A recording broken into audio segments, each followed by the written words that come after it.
So welcome everyone to the fifth talk of this summer session. As Migaku Sato Roshi puts it, this is prime time for practice, prime time for Sesshin. The word Sesshin is composed of two characters. We hear a lot about the second character, Shen, heart, mind, sometimes heart, mind, maybe essence or core, though that's more abstract. The first character, this se, is a combination of the radical for hand and the character for a woman standing over. Sort of suggests to connect or to join. That's the invitation, moment to moment. To join or connect with the heart. Your own heart, the one heart, including the heart of each one here. Dosho Port, who's spoken at Mountain Cloud, many of you know him, he writes about this image. Envision Sesshin as a woman standing, touching her heart. He calls it a balance between receptivity and activity, receiving whatever comes and turning the light around. Dosho adds, it's notable that these characters grew up in a culture where it would be unusual for a woman to speak standing. This, he says, suggests that Sesshin is a bold act, an act that challenges the status quo. Bold and at ease. I grew up in a sangha with a female version of Kannon, Kanzeon, or Guanyin in Chinese, this female statue on the altar. She was our Buddha.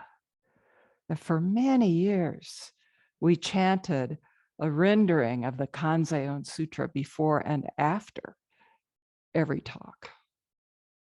I think it's the heart of Ruben Habito that this fits so well. So this version of the sutra is called Boundless Compassion.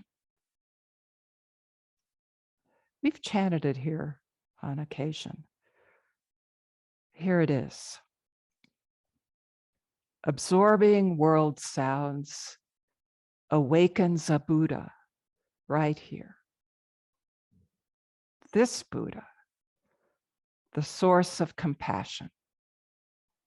This Buddha receives only compassion.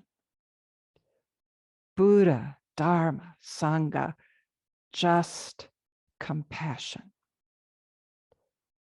Thus, the pure heart always rejoices. In the light, recall this. In the dark, recall this. Moment by moment, the true heart arises. Time after time, there is nothing but this. This is Kannon, Avalokiteshvara in the Sanskrit, the Bodhisattva of great compassion who awakened, thoroughly awakened to the indivisible oneness of this world, on hearing a wave hit the shore. She, he, they have many permutations. It's wonderful. We're, staying on an island. So here's the wave. Avalokiteshvara means the one who sees the cries of the world. Awakened to the cries of the world as her very own cries. Intimate. Not the slightest separation. This one body. And not the slightest gap between cry and response. Suffering, compassion, giving, receiving. One reality. According to the legend, this rich, storied legend, Avalokiteshvara looked down.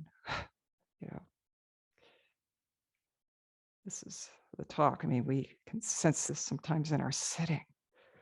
Looked down on this whole world and saw the suffering of the world, and her head literally burst from pain.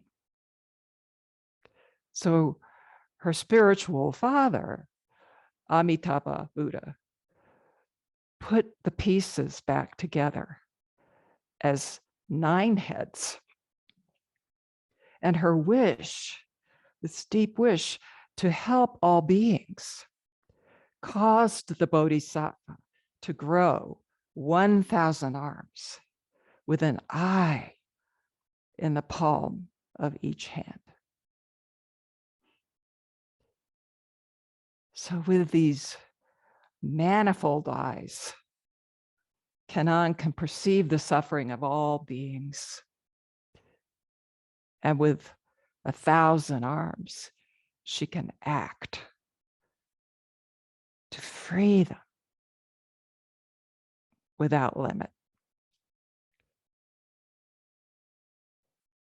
That's the legend. It's a way of expressing the infinite possibilities of this one body, the absolute, the inexhaustible dynamism of compassion.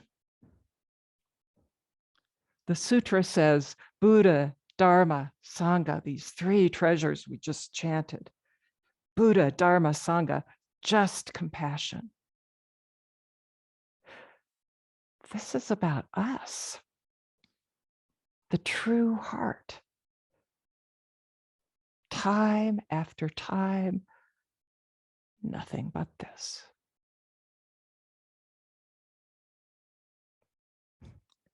Just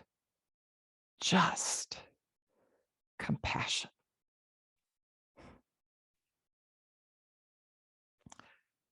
Just, empty, infinite, nothing to obscure, nothing impeding or hindering anything, this total freedom, that clear blue sky without a speck. Just is the equilibrium and equanimity of things exactly as they are. Just. And then compassion. Sitting, standing, walking, bowing. Just compassion. I think I said yesterday is compassion just out of this nothing at all world, that there is anything, that we are here. The sound. Just compassion.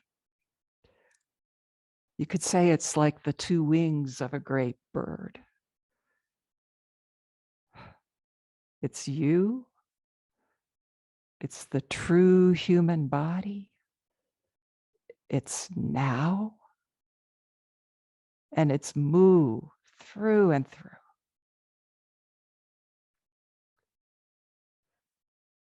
Dogen says, if we want to understand Avalokiteshvara, Kannon, we should thoroughly investigate the words of Ungon, this master Ungon or Yunyan, and Dogo, Dawu. These words, as they're recorded in a case, a koan, that's in the Shoyoroku or Book of Equanimity as case 54. This also shows up in the Blue Cliff record, 89. But here's the Shoyoroku version. And I'd like to read just the, there's a little introduction and instruction. Just, I think it's 4 lines, and then the case. So here's the instruction.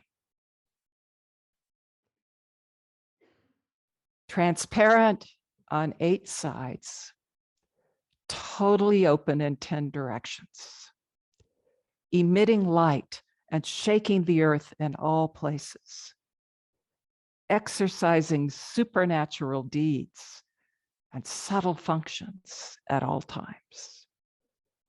Tell me, how could this be manifested? And then the case. Ungon asked Dogo, what does the Bodhisattva of great compassion use so many hands and eyes for? Dogo answered, it is like a person in the middle of the night, reaching with her hand behind her head, groping for her pillow. Ungon said, I understand. I understand. Dogo said, how do you understand? Ungon said, the whole body is hands and eyes. Dogo said, you said it very well, but you expressed only 8/10 of it. And Ungon said, how would you say it, elder brother? Dogo said, the entire body is hands and eyes. End of case. This koan has long been one of my favorites. I mean, that's a big basket, but it wasn't on the horizon when we arrived at Mountain Cloud ahead of this session. A couple of days before the retreat started, I had the chance to visit with a participant who traveled all the way from Australia to be here in person for extended practice. We've met online several times over the last many months, but never face to face. That's the case with a number of people. It's remarkable. What a wonder. So this, beautiful Australian practitioner, student, and we chatted over tea. And at one point, the conversation turned to a verse I had quoted in a talk somewhere along the way, a haiku by Kobayashi Issa. Many of you know probably this haiku and also know that Issa's life was iconic for suffering. Suffering and loss. So he loses Several spouses die, marriages fail, his parents become quite ill, his father quite ill, I think tuberculosis, he dies. The children come to these different marriages and they all die, in infancy or very young. There was one who did live to early adulthood, but Issa died before that child was born. His house burned down. His own health failed. And after the death of yet another child, Issa wrote this haiku. 3 lines. And the Japanese is so spare. Here's the English. This world of dew is a world of dew. And yet,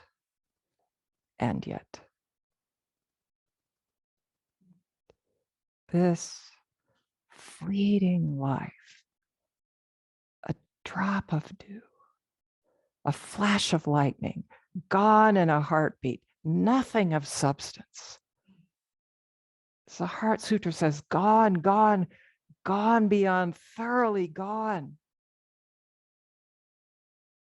And yet, so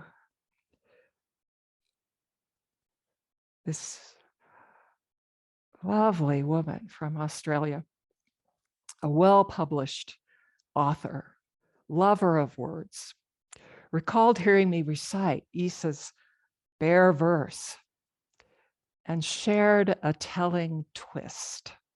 How mistakes can yield a revelation is what came up for me. This world of dew. She said in this beautiful sort of Australian King's English accent, we say dew. I heard you say do. Not fleeting, evanescent, gone, but do, as in activity. This world of doing is a world of doing. And yet,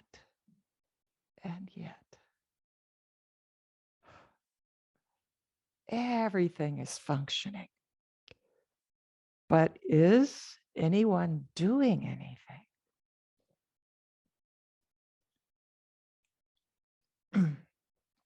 What does the Bodhisattva of great compassion use so many hands and eyes for? In the Book of Equanimity, this case comes with that short instruction by Master Bansho or Wansong.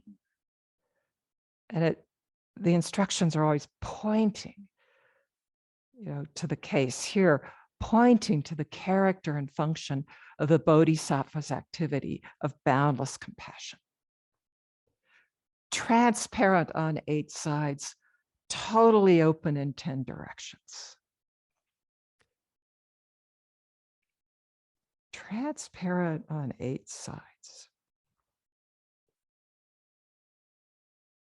This is our body, our true body. Zen calls it your original nature, clear and shining like a jewel.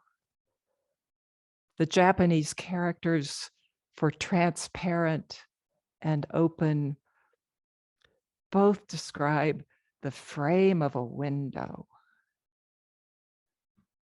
So lovely to sit here with these windows, these frames. The image here is of a rice paper window with the paper removed and only that thin wooden lattice work remaining. The fresh breeze blows through freely on all sides. Five days into Sesshin, we may be tasting. There's not even a frame. Completely transparent. Totally open in every direction. We may get a glimpse. But this reality is not contingent on experience. It is so.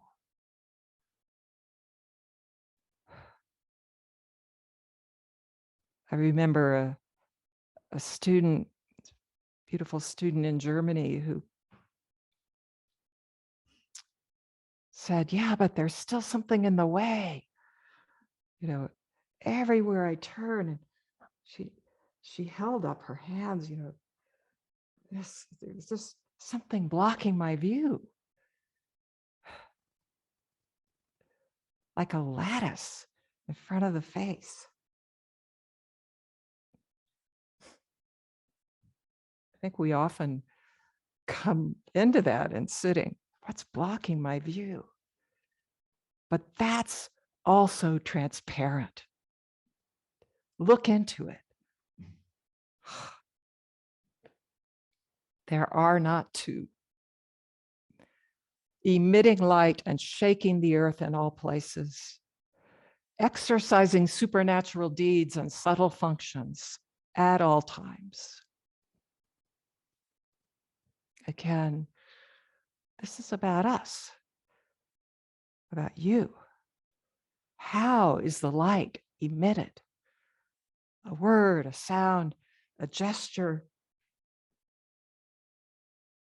happy, sad, tired, energized, pain in the knees, back, pain in the heart,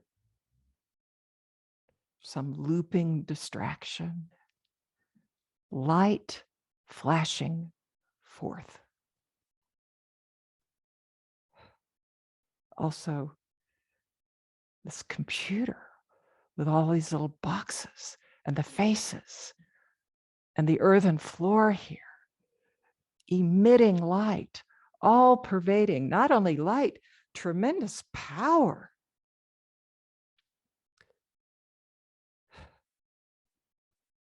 Just in something like a stick. Infinite possibilities. Infinite creativity. How is the earth shaken throughout all places? Raise a stick. Move an arm. The slightest gesture, seismic, the universe in 10 directions, shaken to the farthest reaches. It's right here. And then Bancho says, exercising supernatural deeds and subtle functions. It's not about magic. It's not magic. However magical this world is. We were talking about this yesterday, this immeasurable beauty, this dynamic activity, this great diversity. What magic. But Master Bancho is describing compassion. Yamada Konroshi writes about this supernatural in the sense of displaying a completely free and wondrous activity. It's showing itself all the time. Assigned to assist the cook, you go to the kitchen. The long stem bell rings, we bow. The clappers clap. Time to start sitting. Maybe. I could see everyone on the screens. settling down.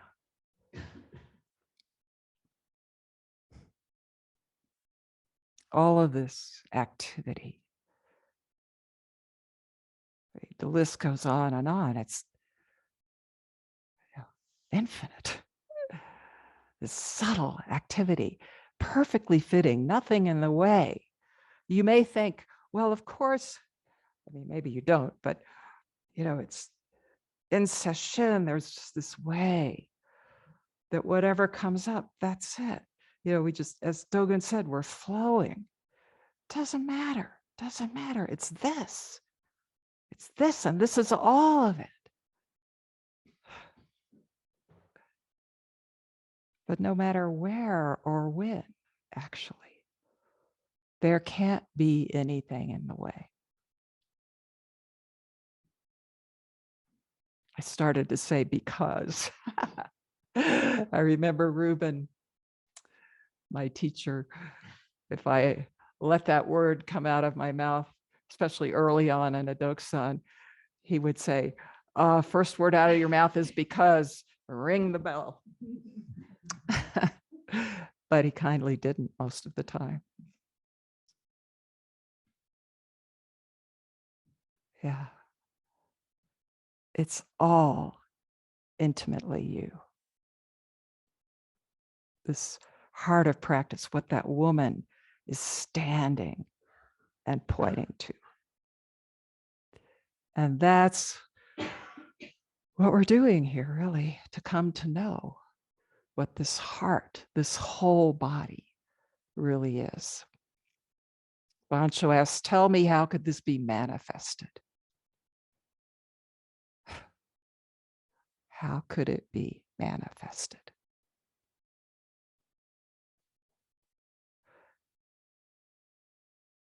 He's pointing to this case.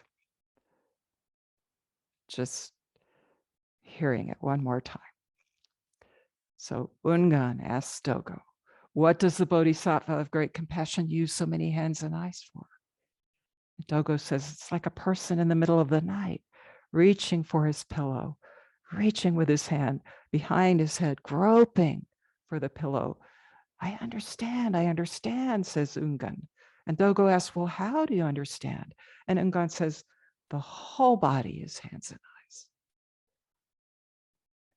Dogo says, yeah, well said. But that's only 8/10. That's only 80%. Okay, elder brother, how are you going to say it? The entire body is hands and eyes. There's another translation, Kaz Tanahashi, the thoroughly realized body is hands and eyes. Or still another one, wherever the body reaches, it's hands and eyes.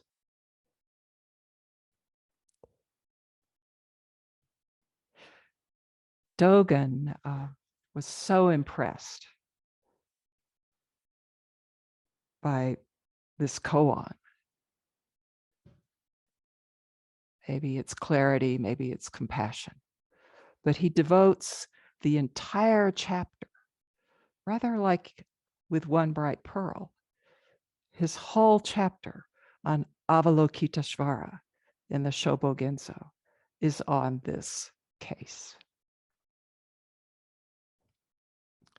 So let's just take a look.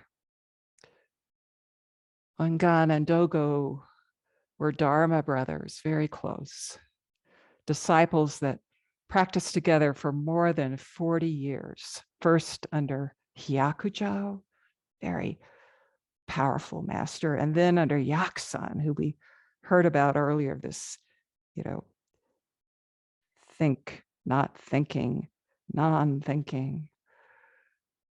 It's this very vigorous master Yaksan. Dogo is the older of the two brothers, and he receives Dharma transmission from Hyakujo. Ungon practices for 20 years under Hyakujo, who then sends him to Yaksan. It's just not quite lining up, so he goes to Yaksan. So Ungon is known as apparently sort of brilliant and accomplished man, a person of great talent. But it took him 40 years to come to a clear awakening. Maybe the but is not correct.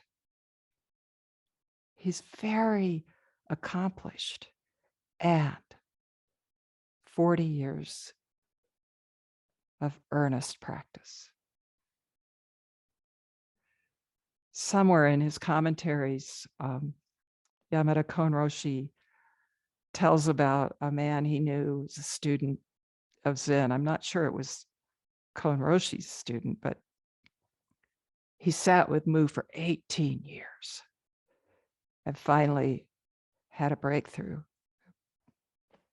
And I think Konroshi confirmed it. But that man, I mean, this is Japanese culture, very different. He sort of bragged, well, it took me 18 years. It took me so long. And then Konroshi has this other student, also a man who practices for 20 years, earnestly practicing with Mu. And in some unguarded moment, it just opens. So Konroshi goes back to this guy who's saying, boasting 18 years. He said, well, that guy took 20 years. I mean, it's, we think, oh, it's taking so long. As Henry would say, rubbish.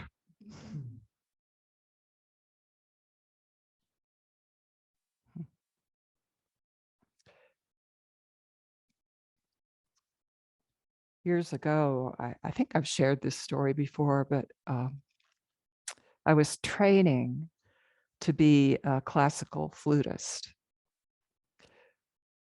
And I was in a master class with the principal flutist of the New York Philharmonic Orchestra, who's arguably the most talented flutist of his generation. And someone,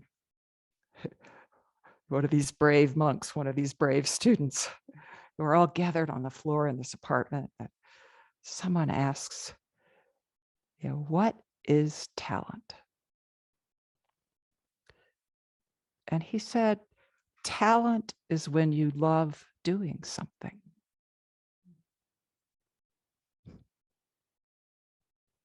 When I recalled this, I was struck by Henry's talking about the third and fourth paramitas, these virtues or gifts that are both intrinsic and cultivated. So the third and fourth, patience and resolve, or patience and precision. Dogen wrote, I really like this line, it's variously translated, love sitting in Zazen as if putting out a fire on top of your head.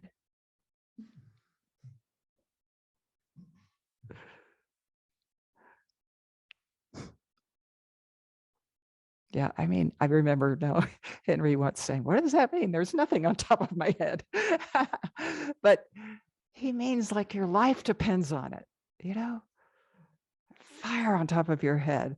Kannon might say, love sitting in Zazen as if resolving all suffering depends on it, issues from it, inspires, breathes it, as if the whole world depends on it. And not only as if.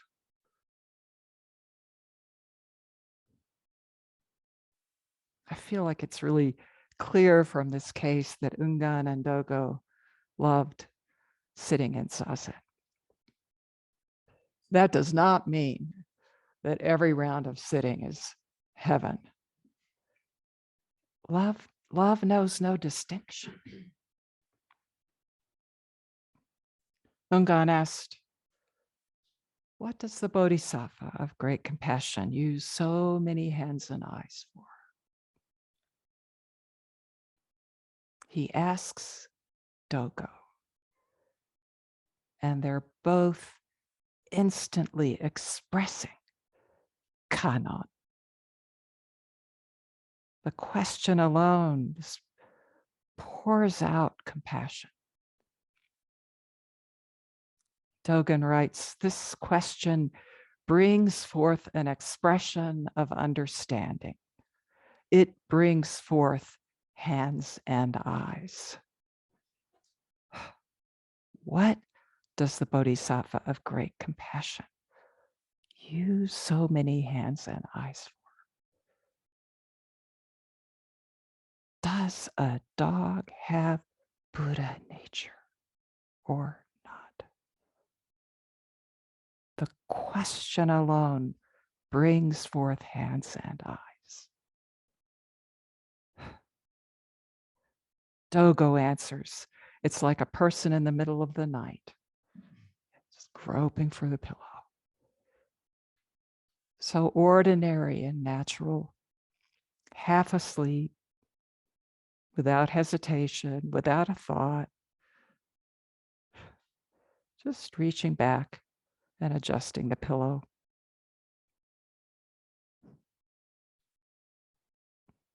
I remember that student saying, I woke up before thought started, like the middle of the night, that gap, that opening, just reaching. Hands and eyes everywhere, that one gesture. Dogen invites us to investigate this. He says, reaching back means groping for it. What is being expressed here is not grabbing, pushing, or pulling the pillow. So precise. Sounds like some of our sitting, grabbing, pushing, pulling. Where is there anyone to do that? Who is in control? Who is doing anything? At night, writes Dogen. This is in this chapter. He writes, it means in utter darkness. It's as clear as looking at a mountain in the daytime. Utter darkness. Calls to mind this verse that somehow really touches me, 17th century Chinese or Chan or Zen master, Yingwan Longqi. He wrote, you can't light a lamp. There's no oil in the house. Is there any person in the house? It's a shame to want a light. I have a way to bless this poverty. Just feel your way along the wall. This great poverty. Utter darkness, clear as looking at a mountain in daytime. No knowing, before knowing, as Dogen calls it. This spontaneity, original, immediate is not even close enough, intimate. That pillow is the hand. This groping, blindly reaching is the eyes. Even more to the point, reaching back and adjusting your pillow is hands and eyes. Dogen writes, there is no limit to the hand reaching out for the pillow. That's going on. No limit to the functioning of Kannon, no limit to the functioning of this entire body. Intimacy, immediacy, beyond explanation, even immune, as you can tell, immune to explanation.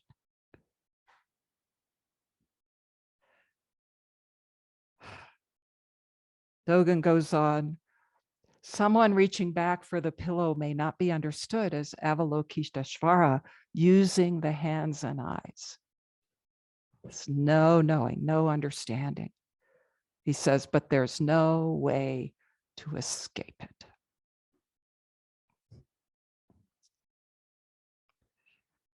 I spent, I don't know, about 11 years working in a field that was all about language.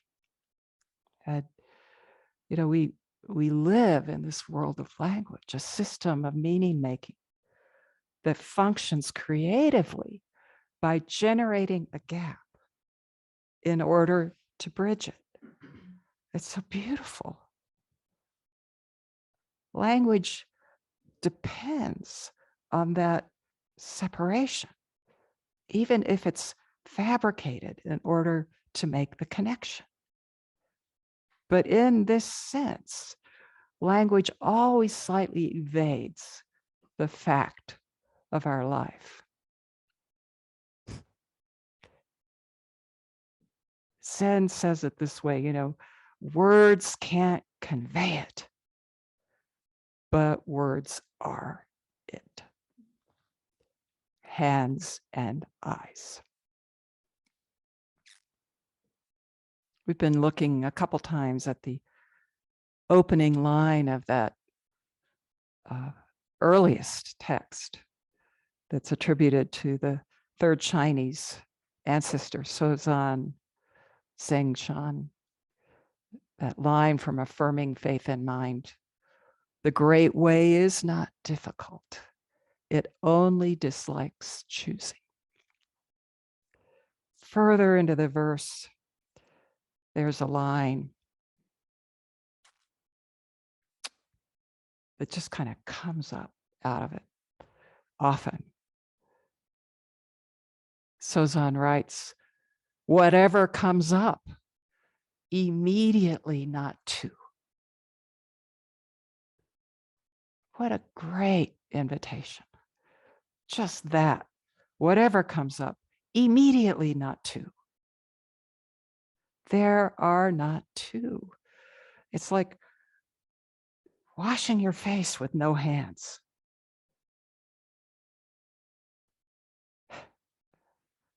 Just washing. Kannon does not use hands and eyes. Kannon is hands and eyes. This great mercy.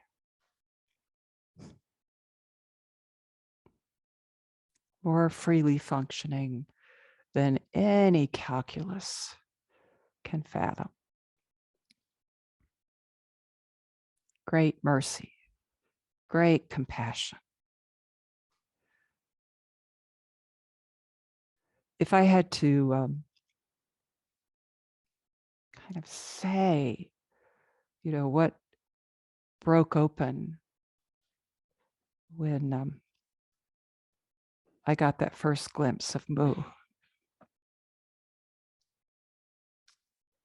I would say that it was this recognition that, like most of us in some way, had been seeking all my life told about unconditional love. So lucky to be told about that. But there was always this sense, yeah, for everybody else, but I'm not quite. And, you know, then came this turn, this opening. And what came with it was this absolute clarity that unconditional love is not something you have. It's what you are. It's what you are.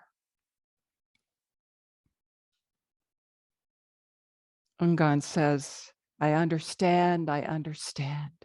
He's showing exactly groping for the pillow in the night. I get it, I get it. There it is. And Dogo says, how do you understand? Ungon says, the whole body is hands and eyes. Everywhere you turn, hands and eyes, giving and receiving. not the slightest distinction. Suffering and compassion, no gap, everywhere. The cries of the world, perceiving, responding. These are not two. John Gaynor calls Zazen an exchange, taking in energy, releasing it. I've often felt that it was more like kind of organic human photosynthesis, light and air, maybe taking in suffering, releasing suffering, love transmuting love beyond reasoning. But at the same time, can't doubt it.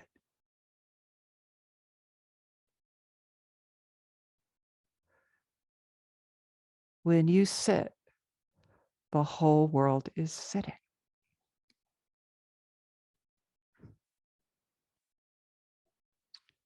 Dogen pushes us to clarify. Is this a world of hands on hands, of eyes on hands?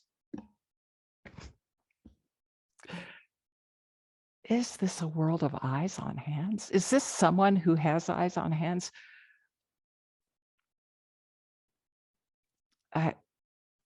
He's pushing us, knowing, of course not.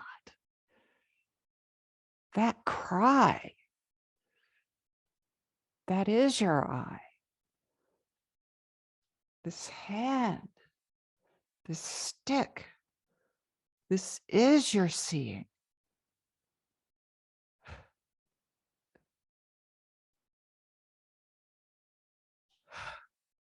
Dogen adds, do eyes and hands fly like a roar of thunder?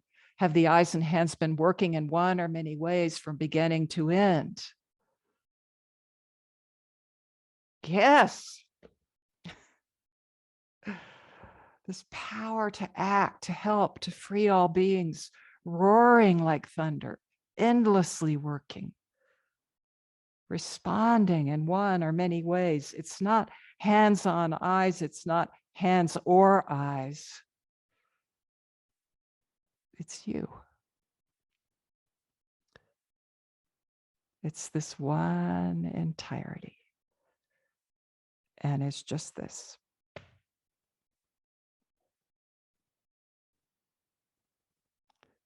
Dogo says, you said it very well, but only 8/10. How would you say it, brother? The entire body is hands and eyes.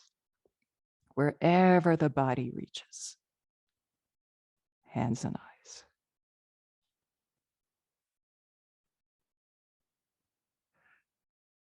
It's possible to parse these two statements, but why?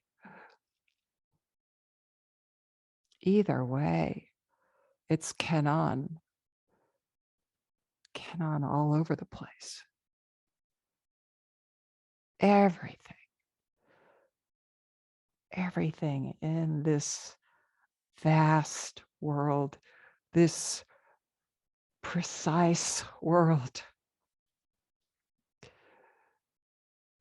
is my hands and eyes. All the activities, this whole universe, are what my hands and eyes are doing.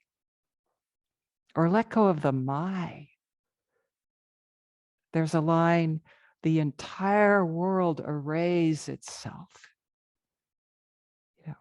In the movement of this, in the movement of this, in the coming forth of this. Flowers on the altar, light on the floor, the entire world arrays. 80%, 100%, they're just at play.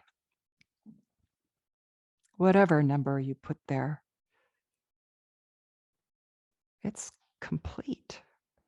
Each one, all of it. Finally, Dogen writes, no views, practice, or words can exactly express the power of hands and eyes. We've been again and again sort of looking from different angles at this, having no opinions, no views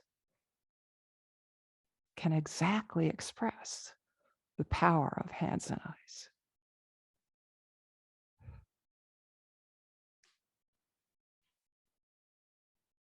I was going to say a word about change.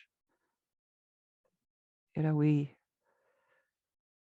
sit in this power beyond understanding, and we also sit right here in the heart of a desperately hurting world. A world at war on so many fronts. We're not here in being very connected to the news, but it does seep in, and it's tough. A world that seems to us repeatedly launched into a fresh level of restlessness, of uncertainty, of upheaval, is this god-awful division.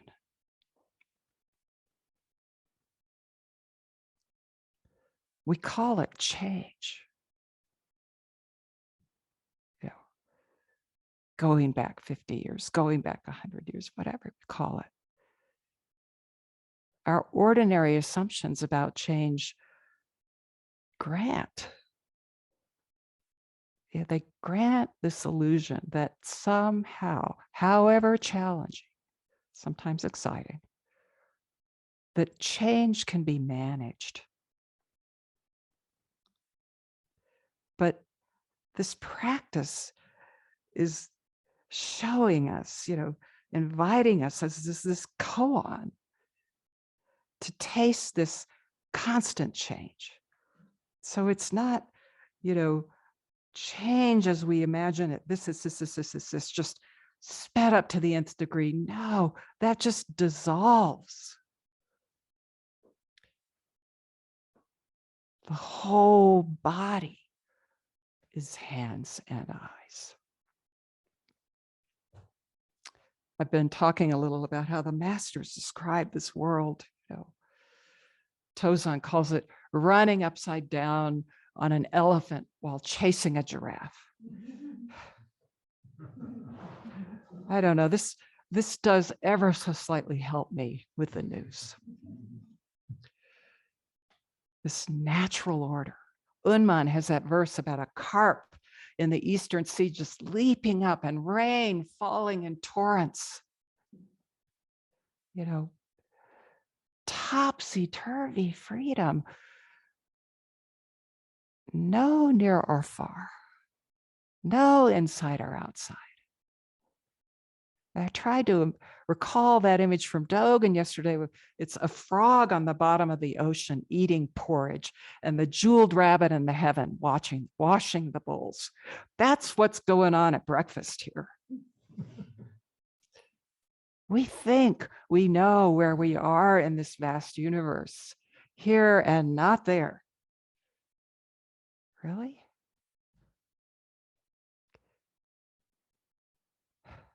We conceive this world in these terms that are just sufficiently fixed to make our expectations make sense.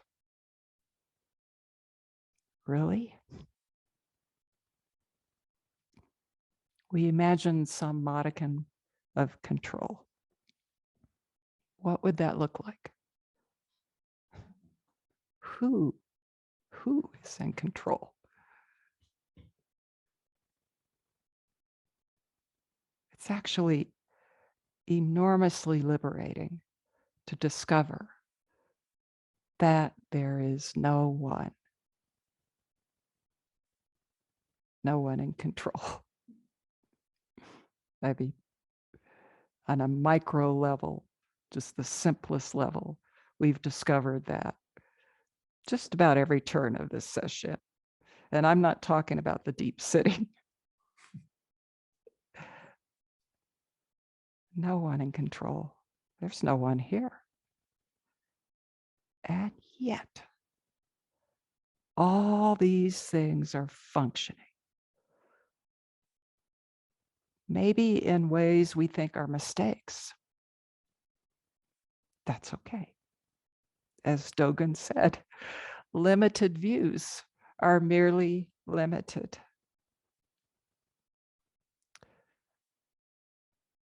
All session long, this paragraph from a Dharma Hall discourse has just been keeping company. I'd like to share it. Dogen writes, this is in the year 1241. It's so current. 2,000 years later, now 2,600 years, Dogen writes, we are the descendants of Shakyamuni. 2,000 years ago, he was our ancestral father. He is muddy and wet from following and chasing after the waves of suffering beings. Dogen says, it can be described like this, but also there is the principle of the way, that we must make one mistake after another. What is this like? Dogen asks. Whether Buddha is present or not present, I trust he, she, they is right under our feet. Face after face is Buddha's face. Fulfillment after fulfillment is Buddha's fulfillment. Muddy and wet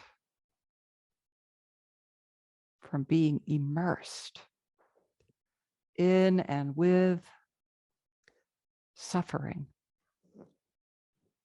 Sounds like Kannon. Sounds like hands and eyes. And it sounds like our first great Bodhisattva vow. Sentient beings are numberless. I vow to free them. Or some translations say to save them. I vow to embody the uncompromising wholeness that is what we are. You can't be other, actually. I vow to be it and to do it. Like that dew. Already gone. And do. Already saved. Saving work, even simultaneously, isn't intimate enough. Not to. So I just wanted to move toward the end of this talk with a couple of really lovely little exchanges that have been passed on. There's a whole collection because Dogo and Ungon were together for all those years, and the records tell us about them. They speak to this, do and do. Here's one. Ungon was making tea. Dogo asked him, "What are you making tea for?" Ungon said, "There's someone here who wants it." Dogo said, "Why don't you let him make it himself?" Ungon said, "Fortunately, I'm here to do it."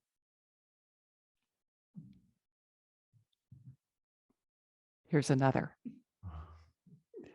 One day, Dogo picked up his hat to go out. Ungon pointed to the hat and said, "What does this do?" Dogo said, "It has a use." Ungon said, if you suddenly encountered a violent storm, then what? Dogo said, it would cover me. Ungon said, does the hat also have a cover? Dogo said, yes, it does. But its cover never leaks. Who is it that wants tea? We may come to discover no one at all. And yet,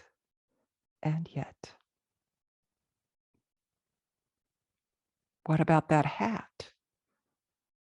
It's a useful covering in the rain. And yet, manifesting, maintaining, functioning.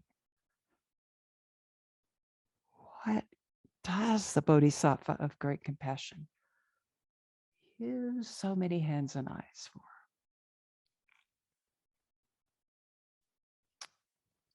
So here's the little coda to this talk. Of course, from Dogen, it's another Dharma Hall discourse. He called it Valley Streams and Mountains Speak Softly and Readily Attend to Others. Just the title. Valley streams and mountains speak softly and readily attend to others. Dogen writes, I remember a monk asked Shuzan Shonen, all the Buddhas and the Dharma of the Supreme Way come from this sutra. What is this sutra? Shuzan responded, speak softly, speak softly.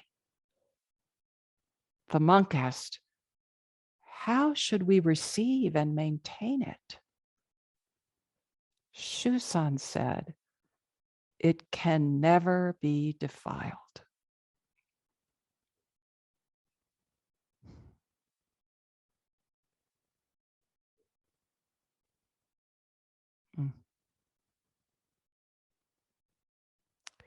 Dogen goes on. Suppose someone asked me, Eihei, his name, what is this sutra? I would say to him, if you call it this sutra, your eyebrows will fall out. There's this tradition from lying. If you call it this sutra, your eyebrows will fall out. And then Dogen says, as to how we should receive and maintain it, I would say, reaching back for your pillow in the middle of the night.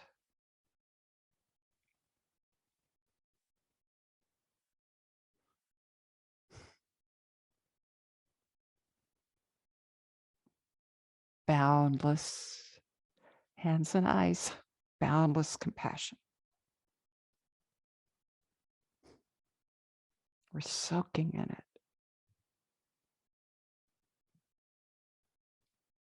Our ordinary life in the world and our practice, our hearts breaking open, all the way open, all the way from the start. In the light, recall this. In the dark, recall this. Moment by moment, the true heart arises.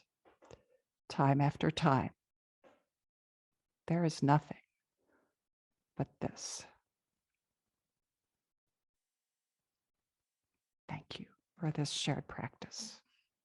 Thank you all.